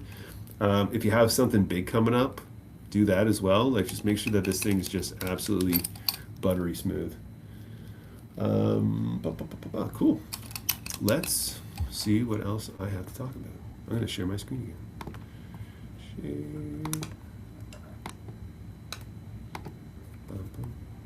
Oh, did I? Yeah, okay. I'm going to also have some water. Oh, it's into infinity. Okay, cool. Oh, let me just do on the dash. Oh, no. No. Okay. Awesome. So, we covered pressurization issues, blockages, leaks, spotty and surging spray we did not cover, but that's kind of well, spotty was if you get that sort of speckling into your finish. A surging spray is a symptom of a pressurization issue. So pressurization is like you're not getting any spray. Surging is that you kind of got a seal, but it's just not firm enough that it's kind of pressurizing. You hit the trigger, it sprays, dies down, sprays, dies down. So that's a pressure tube. That's a gasket that should fix it up for you. We did the lubrication with the applicator tune-up. We did other applicator challenges, kind of, with the TAN 7350's pattern control. We did consumables. We are at 323. That's okay. Applicator tune-up. We're good. Okay, this was what I was talking about with water hardness. I've had so many customers, and it's been such a great experience figuring it out with them, too, because Some of the stuff, as like Natalie and Katie and Lauren from the podcast know, like this stuff will stick with me. So it sometimes I have trouble sleeping. And water hardness has been an interesting one. So I won't tell who it was, but and they're an absolute. They are angels as well working with them because they're pretty upset. They're a high volume salon and look are just having issues, which I knew we could fix it, but I spoke with the technician, and she was saying when she sprays that there's like stuff coming out the handle. And I'm like, well, that's strange. So what we did is we took a black towel and we just went like that, and then she showed me what was coming out, and it was these like white chalky deposits, and that's when like all the flags started going. And I just said, like, do you like whereabouts you located? They were in the Jersey. I'm not going to say it. They were in the East Coast, in an area where they are in the. I think it was a moderately hard or hard water. Yeah, they were. I think they're in a hard water area. You can check this either on the map. I don't know how accurate this map is. I just threw into ChatGPT and was like, hey, what's going on here? And it said, yeah, they have pretty hard water. Texas, the whole Midwest is just hard water. Southern California, hard water. And what was happening though is that there was, because they weren't air drying it, they were hang drying it, we were getting these crazy calcium deposits. It would affect the flow of solution because you're not getting, proper air. Like just terrible atomization. Pressurization was like also just super finicky. And the person, once again, super sweet. We just really quickly, we pulled this off. This is the pattern or fluid control, needle spring, needle comes out. We took the number 16. We went on, no we didn't. Took an adjustable wrench. We went on the fluid screw nut here, and I just had her take it out. And where she goes. This is a fun piece to get out. There we go. There. So then we popped this bad boy out, and because it was hung to dry, the calcium, it was like a cave of stalactites. If you know what a stalactite is, it was just like there was so much calcium buildup here. Now, if you're in that predicament, let me show you that again. Like it was pretty much wrapped around the spindle valve, and so what was happening is when you engage that spindle, so let me pop it back in, that's the handle. So it was actually just cracking little flakes of the calcium deposit off. Now, was that going into her fluid stream? No, but it was just making the fluid stream absolutely terrible because you weren't getting that good airflow. So it wasn't affecting the customer other than the fact that the can wasn't coming out nice. So yeah, if that does happen, there's a couple things. You can condition your water, which I'm not smart enough to know what that means. You can get demineralized or distilled water, I believe. That's also, it's like, if you're changing the plumbing on your salon, that's not ideal. If you have the deposits, white vinegar, anything that's like a safe CLR. Don't use CLR because then you have to deactivate it. But yeah, white vinegar. I think like citrus things work well. I've heard there's an alcohol that works well. I say white vinegar is the way to go. It just crushes through that, and that should fix it. What else? Yeah, hard water deposits. So if you are noticing some strange things, damn, I can't say the areas. But yeah, here's the map. If you're in a red spot, if you're in a dark orange spot, move out of it. No, I'm kidding. You might have hard water. So always blow dry your guns. Always, always, always, always, always. It's almost as important, as cleaning them. You won't really find that on plastic applicators as much because I think there's some like proton, neutron. Once again, not smart enough to know, but I think it happens with metal more than it would happen with a plastic applicator. But with that said, though, the FD5 has metal internals, so it's still possibly an option. Okay. Q&A time? Q&A time? You know what? Let me just quickly do this. In case there's people that we're only going to stay at 3:30 because you have other things to do, I want to just do, in case of emergency, break glass. Here's my contact info. If you're having issues, if it's a Fuji gun, if it's any gun, if it's whatever, email jim@fujispray.com, office line 1-800-650-0930, extension 226. That's 9 a.m. to 5 p.m. Mobile just how much I care about this community. Now it's only for obviously the people for tuning in, and I should mention, like, pat yourself on the back for sitting through this. It's 3:28 p.m. Eastern Standard Time. That's margarita time for most people. I think it's like 11 or 12. It's lunchtime for others. You could have slept in. You could have done a million other things. You're in this presentation learning about how to take care of your stuff, which I know it's boring. I have to hear myself give the presentation all the time. It's not as like fun and sexy as the solutions. Certainly not as like cool as Katie's Tan Concierge app, but it is super important. So I appreciate you all here, and that's why I want to make sure we keep in touch, and we want to take care of you. So Jim at fujispray.com, email office 1-800-650-0930, extension 226. This one, mobile 416-697-9186. Text is allowed. Text. IG Fuji Spray Sunless. That's our social media team. So if you contact them, it may take a little bit longer. One email I did forget, support@fujispray.com. That is the one that's manned by our customer service team. But if you want that little bit of Jim flair and fun, there you are. Helpful links here, which doesn't help because that's a hyperlink I can't open. But just imagine that says www.youtube.com/Fujispray. It's the whole catalog of our whole company. So we'll have other videos that don't apply. Imagine that catalog is a link to our resource page. And imagine that Fujispray Sunless website in red font is www.fujispraysunless.com. Back to Q&A. I'm going to stop sharing my screen. Okay. Hey, I'm back. Okay. Sarah. So, okay. Oh, wait. Oh, so much. New product idea from Sarah. Okay. I have the 3-foot heat hose. I used it for a while, but it is so stiff. So it is designed to be like ultra rigid. That's why what we say is to have the 10-foot hose. So like your first like 3 feet is going to be pretty stiff. The idea is that the remaining 10 feet gives you that lightweight, that malleability, all that stuff. But it is, I'll say there's probably no perfect hose. Probably our competition's going to use that against me, but that's okay. But yeah, it's a challenge. To keep something lightweight and malleable, you sacrifice sometimes the overall durability of it.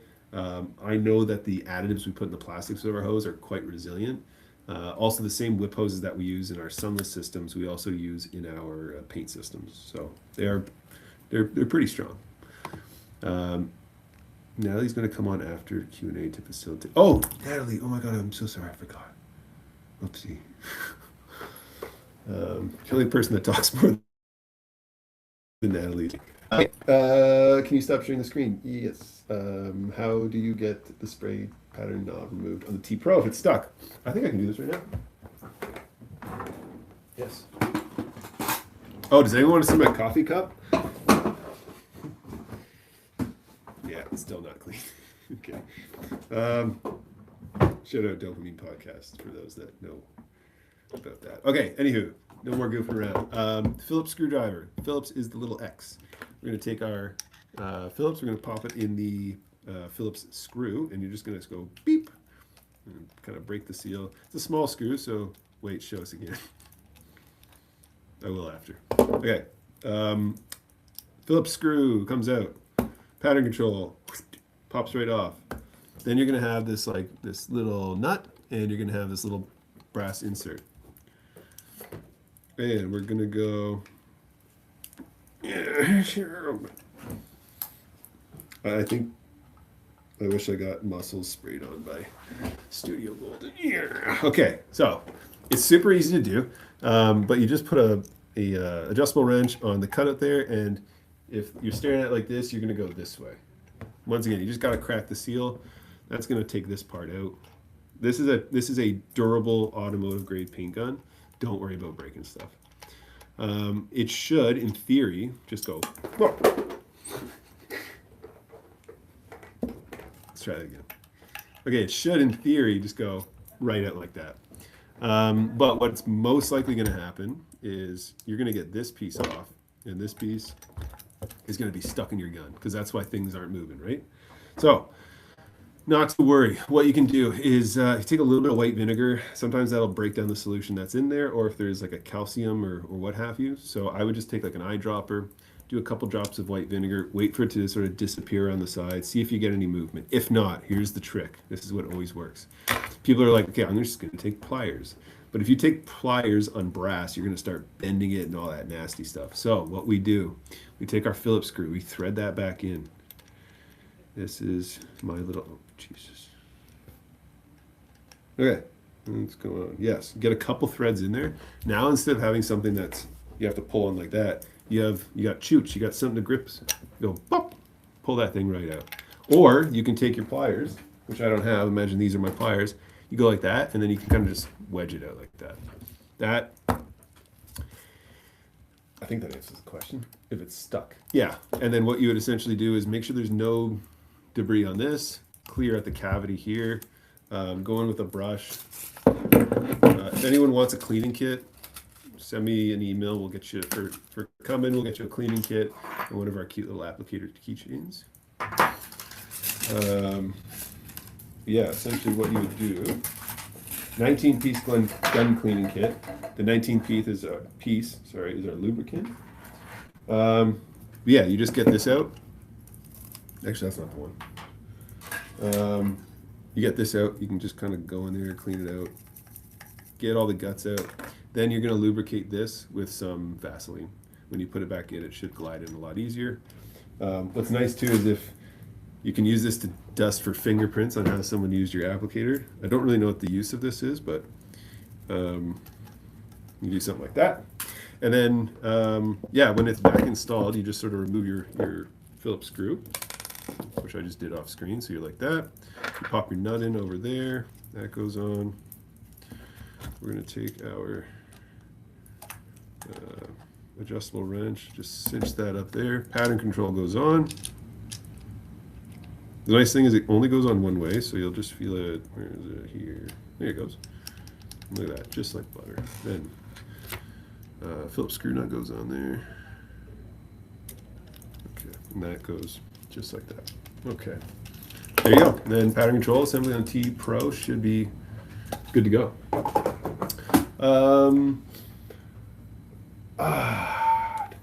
Okay, my two 7350s are. Oh, wait. Okay, I'm going to transition from this screen to this screen as quickly as I can. So we have spray pot. Yeah, Sherry and Sarah, question. Sometimes when I reconnect my hose after drawing client, the machine is running solution splats into the gun, even though my finger is not on the trigger. Sarah and Sherry, is that from an FT5 or a TAN 7350? Let me know and we can get back to that one. My two 7350s I use for prep and hydration spray. I keep it connected to the cup. Is that okay? Or daily gun cleanings and the cup and cap with this hydration. So I'm a little green on the hydration spray and prep spray formulations. I know that DHA and tanning solution, it's sugary, it's sticky, that sort of thing. I need to learn more about the hydration and prep spray. Rule of thumb is that you should probably keep it out, like I wouldn't keep it in overnight, but you can keep it in throughout the day. But know that if you do have issues, see the thing with prep and hydration spray too is like it's not delivering the color, it's more of like a utility, right? So I don't want to say it's like a garden hose, but you're not looking for a perfect, beautiful atomization. It's just looking to coat, it's looking to hydrate, that sort of thing. So even if you do notice like maybe your fan's not even, there's ways to mitigate that in your spray. So I honestly, if I take off my Fuji hat, I say you're probably fine. But if you notice things becoming an issue, then you could always just sort of cap it, like take this off, squeeze your trigger, rest of it will go in. And then we do have caps where I don't have any here because I'm prepared. Just cap that off to the side and you should be good. Okay, Tanya question, do people not buy directly from Fuji? No, so we're strictly B2B. We have a chain. We've been with our distributors for 40 years, and Fuji wouldn't be where it is today without our distributors. They're such an important way for us to get our brand out there. They're all amazing brand ambassadors and representatives of our brand. Most importantly, I learned so much from our distributors. I think I saw the name Kaylin in here, Natalie. I mean, those are just the two that I've seen in the chat here, but like the ones that are solutions brands, the ones that sell other equipment, like if it weren't for other distributors, Fuji would not be who it was. Can you buy directly from Fuji? The only way you could would be through hvlp.net, our sister web store, but you can't buy turbines or you can't buy spray guns. It's only the accessories that you can buy from there. What else can I say there? Yeah, so I go to our Fuji Space Sunless where to buy page, check out if there's anyone in your area. There are some solution manufacturers that, like Natalie, for example, that also offer our equipment. So it's a little bit of, oh my God, Jesus. Did Natalie just pop on everyone's screen or was it just mine? I don't see myself. Can you guys see Okay. me? Yeah, you just popped up when I was talking about you. Okay. Holy smokes. I can't see myself. Yeah, neither can I. So I was you can like, see, yeah. I can only see you. Okay, cool. How's it going? Hi. Good. Okay, great. This isn't weird. Zori question. Don't know if I missed it, but did you show us how to have the gun stand on its own? Justine question. Show us how the TAN 7350. Yes, done. Okay. I actually have this pulled up. Okay. So the TAN 7350 comes with a 250cc cup. Now for you Americans, I don't know what that is in ounces, but I think it's 8. There we go. All right, so what you will need a 9808 pickup tube. That's the pickup tube for the 150cc cup. Jeez. It's a short pickup tube, right? We just install that on there like that. The same cup assembly for your TAN 7350 or your FT5 is all the same thread. Then you're gonna go out and buy a 9805-4. That is a 150cc mini cup. That's a 4-pack. It's gonna be the cups and the lids. You go like that, you install it, and she finally stands on her own. You can do the same thing for the T Pro. That's how we do it. That's how it's done. Done. Oh wait, Katie just gave me. Oh, is that how I'm supposed to do it? I'm such an idiot. There. Okay, if you go down to layout, you can do split screen. Now we can see each other. Yeah, I Okay, can cool. see you. Oh, you figured that out. Yeah, well, Thanks. you weren't reading the chat the whole throughout, I really. was doing things. You were busy. Okay. You were busy. Okay. Let me pull up Andrew one last time, and then I'm going to close. And then Andrew. I did tell everybody in the group chat here that we will be doing a live demo of cleaning a sippet. Mhm. What did we name it? Do you remember what we named it? Nipples and knobs. I just wanted you to say it. Let I me just already give said it in the you. group chat. These are nipples, and this is a knob. That's fine. And Right. actually, I never knew that was whenever you say nipple. I think because I always laugh whenever you say it. I didn't realize that was the nipple. Yeah, we have a lot of nipples. We have the nipple here, the nipple here. We have the rotating nipple assembly, which is, See, he sets himself Done up, that. you guys. I didn't ask him to do that. Sorry. Okay. No, this has been fun. This has been Poor so fella. fun watching. Sorry, go ahead, Natalie. My apologies. So we're going to do a live. We'll figure out a date, and then we'll take apart a couple of guns, do a deep clean, and I have plenty of guns because we have I they're all probably have dirty. calcium buildup. Oh boy. Let me Oh, see my here. God. Natalie, you can. We love Natalie. Looking gorgeous, Natalie. We love Natalie. Thanks. This is okay. Question. I was doing thing. And so many knobs and nipples. So the giveaway, That's gonna be my biography. knobs and So many knobs and nipples. The Jim Laren story. the giveaway. What was Okay. the giveaway? Oh yeah. Sorry, you go announce this. My apologies. So the giveaway, we're gonna have, you need to repost and tag Fuji Sunless. And when are we, oh, it said I froze. Did I Uh-oh. freeze No, on your I see end? you. Yeah, I can see. Okay. Is this the equipment or the equipment week Yeah. giveaway? Okay. Oh, sorry. Yeah, from Fuji, you guys. Oh, yeah. And then, so whoever is the winner, you're back. Yay. The winner, you'll get to choose which machine and gun, right? And then, And we'll have a consultation. So if you want to call me and like, obviously everyone's going to be like, I want the the salon tan. Yeah. But if you are mobile, like we can talk about it. We can talk about, and we can go over maintenance, tune-ups, warranties, best practices, all that stuff. If you don't want to talk to me, if you are mobile, if that means you already have a machine, I'd still get the salon tan. yeah. Well, you can sell it and get 2 solo tans. No, I'm kidding. I'm kidding.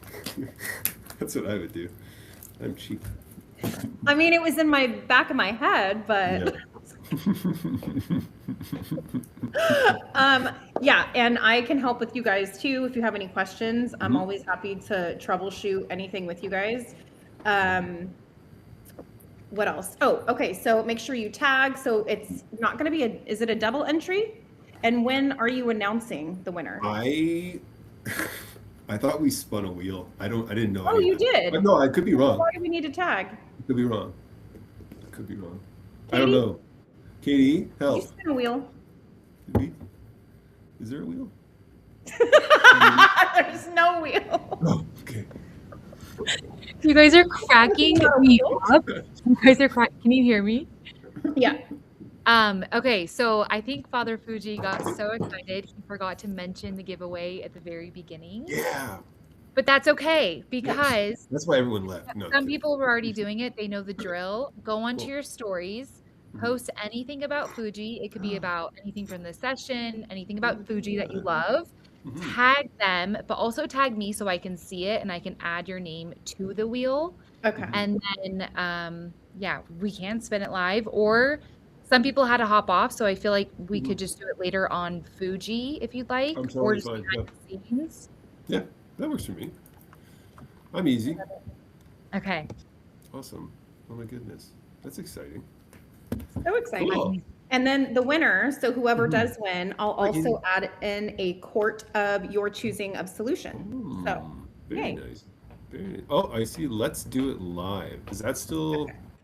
I like the idea of seeing a wheel turn. Okay. I do want to say too, for anyone who attended, if you didn't win, if you contact me, we have. I didn't know what to do for a virtual gift bag, but I do have like a real gift bag. So we can get you cleaning kits, we can get you applicator keychains, which are like, these are fun. Put those on your salon keys, hang it on your Christmas tree. And yeah, some other goodies. So let me know. Those kicks me out of the recording. Oh, okay. So, okay. What we can do, remember what we did before, Katie, and for Solution Week, we just like scrolled and stopped. Should we do that and then see if they post it? Well, they can't post. So is it gonna have to be later? That's okay. I can wait. She's coming.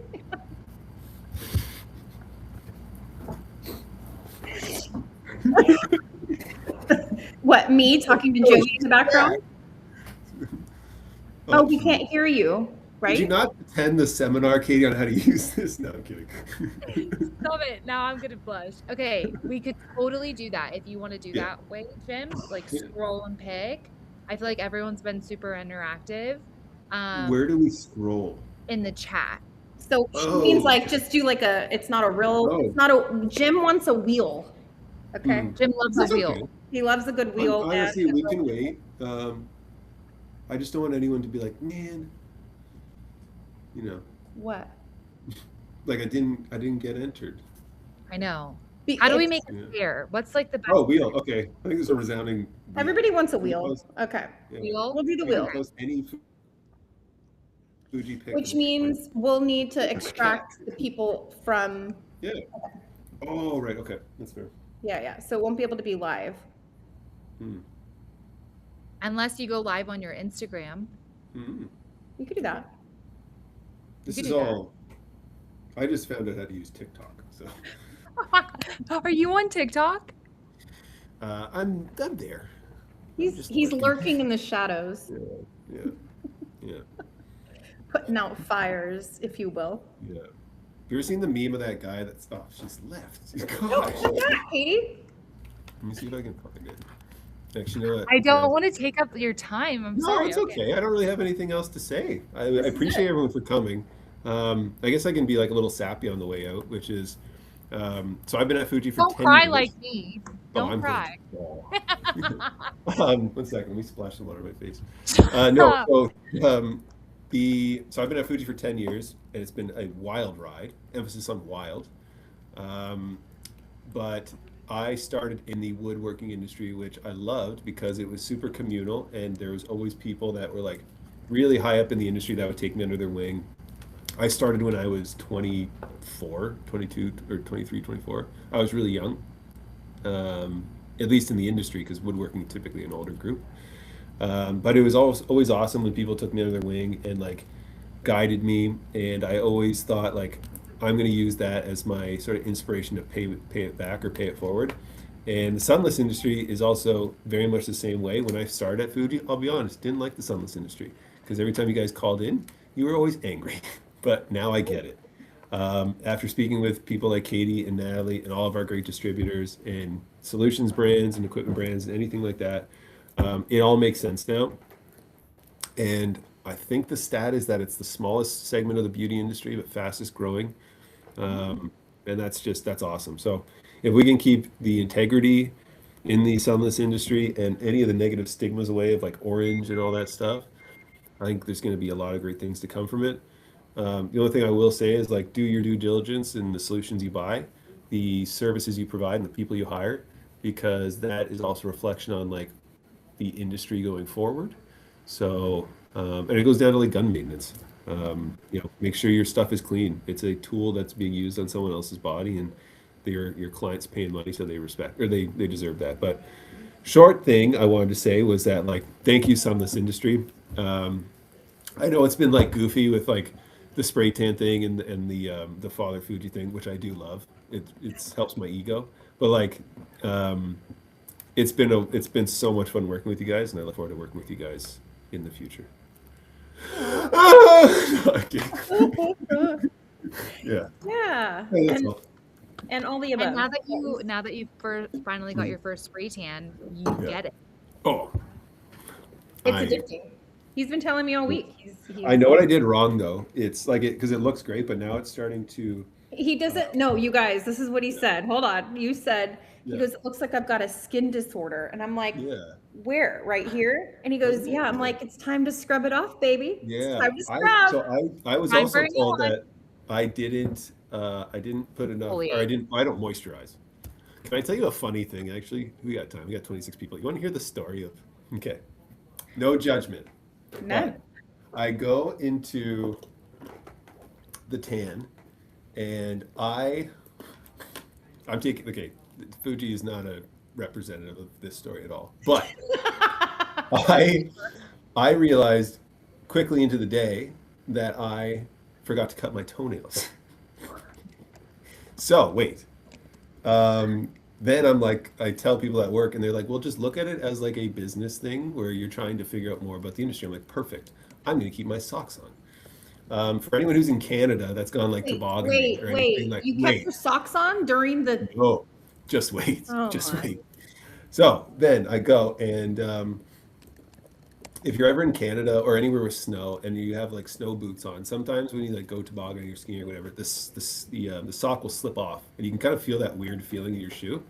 Well, I felt that on my toes going to the salon, only to realize that my toenails popped through my socks. So I was like, Wait, no, they're that long? no, they're just sharp.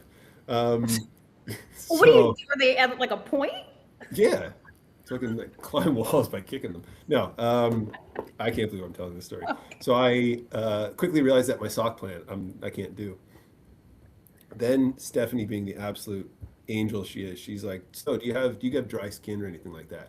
I didn't know it was a yes or no question, so I start scratching all the spots that are dry, like my ankles, and just like, look, Her skin's flying all over her room.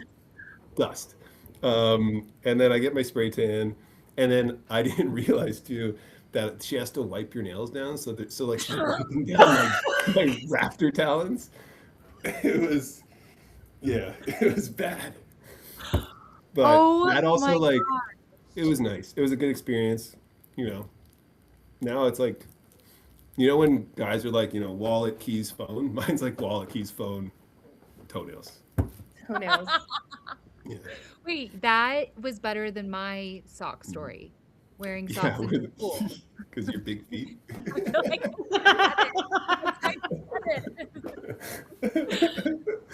Oh yeah, it well, was yeah, it was an experience, but it was a lot of It fun. was And I good. did feel nice after. let's see your fingernails. Bro. Oh, they're like, well, they're dry, but they're like clean. Oh, they're Yeah, not bad. Yeah, they're great. yeah, yeah, Toenail clippers. Yeah, yeah. that's My elbows are like, they're moist or not dry. It's just yeah, my Don't ankles. use My that ankles word. get a little dry. yeah. Your skin. I think now with every Fuji purchase should Mhm. come with Toenail toenail clippers. clippers. I think I have. Oh my God, what else is in that drawer? Yes. There's no toenail clippers, but there are toenails. No. Where is it? I got tea bags. I have a rock. Said, and I saved them. They're right here. Yeah. You ever see Austin Powers with Goldman? Oh my God. She's a keeper. Oh. Toenail. I thought Megan said a toenail keychain, but a toenail clipper keychain. That's true. That's Yeah, if you came into this presentation, I'm going to make you a keychain on my toenails. This is my cup, by the way. There it I'll is. show it to Oh, you. wow. Yeah. Where's the Wow. spider? Wait, keep it up. Yeah. I took a picture of it. Oh, perfect. Wait. One more time. Do that.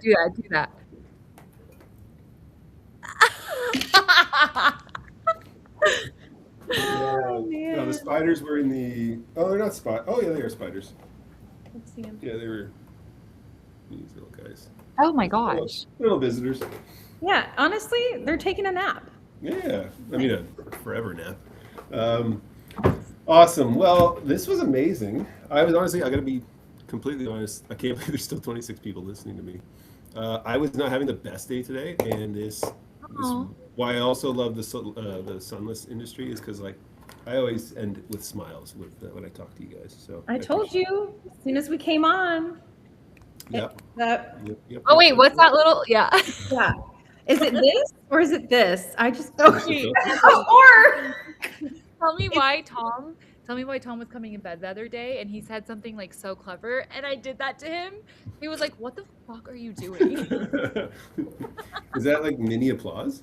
yeah. No, it's what the cool people do these days. Now it's like, Yeah, it's a mini applause. I don't know how to do it. I've heard like this, which I. No, that's like You're for old. poems, Okay. right? Yeah, that's true. Poems. This is true. Let me see the chat here. This is the best group to tell the story. Yes. Okay, so what are we doing our Carly, oh Carly, good to see you. Wait, what is Raptor that? sounds- Okay, everyone who's watched Jurassic Park, remember when they're in the kitchen hiding from the raptors and all you hear is like, Oh yes! that's me. Jurassic Jim. Jurassic Jim. Jurassic Jim. We should put his face on a raptor. Oh. You could put a movie poster. You should do that. I'm gonna do it. And I'm gonna put it on dopamine hit. Make sure those toenails are aligned. Oh my God. Yeah. Oh my god. Awesome. I'll hang out here as long as you guys want me to. If you guys have anywhere to go. Okay, Yes. well, let's figure out a date, Jim, so we can do it's gonna be a sip. It's a nips and knobs. Nipples and knobs. Nipples and knobs. And we're gonna sip. Are you allowed to drink? Well, because I'll be drinking wine. Fuck no. But I'll just, I don't know, I can pretend. Well, You can what have if it's milk. an evening You won't know if I'm. drinking or From not? an I evening know, or it's not. about the aesthetic. Oh, So- I'll have a big glass of wine. Everybody in the chat said they wanted to have a glass of wine. And when I mean Oh, everybody, cool. one person said it. And so we're gonna go with that. Looking like a true. So it'll be a Yeah, sip no. and take your gun Yeah. apart. Mm. Cool. And that way you That'd can be walk us fun. through it with all the calcium deposits. Awesome. Oh, Sarah's wondering, all right, before I head out, what did y'all decide for the giveaway? I still don't know. Ladies, what did we decide? Oh, a goblet, yes. So We're doing a just wheel? so all you have to do is you're already here, so we've got your name, and then repost on your stories. So take a picture and repost. Is it fair to say that anyone here is entered onto the wheel, Yes. even if they don't do it? Okay, good. That's all I want. So Yeah. anybody, So if you're here, is it an yeah, Megan, additional? if you're here, oh, sorry, I don't have a Fuji gun though. At least, yeah, it won't be Fuji specific. It'll be just applicators in general. So if Yeah. you and just, I don't know, just Megan, just come to hang out with us. yeah, just crush Half a the couple talk of is lines, going to be couple like, wobbly pops. yeah, I mean, half the talk is probably going to be like this chat. So. Yeah.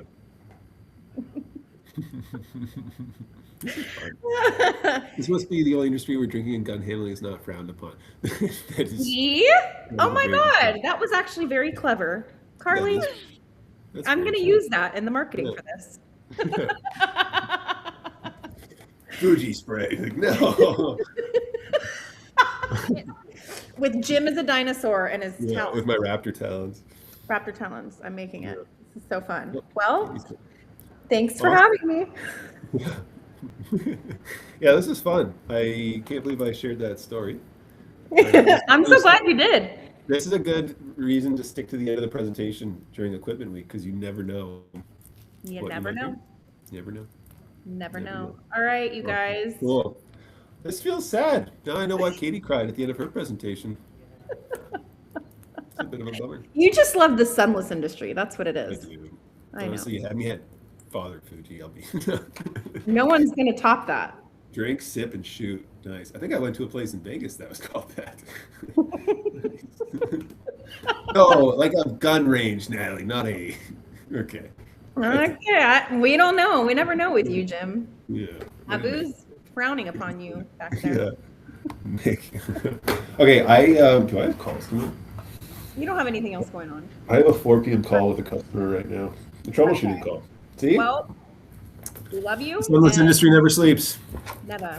Okay, we'll chat later and we'll figure out a date. Adios, everyone. Remember, Bye. you can email, call, or text anytime, and I will hopefully get back to you. Awesome. Thank you, everyone, so much. I appreciate you. Bye.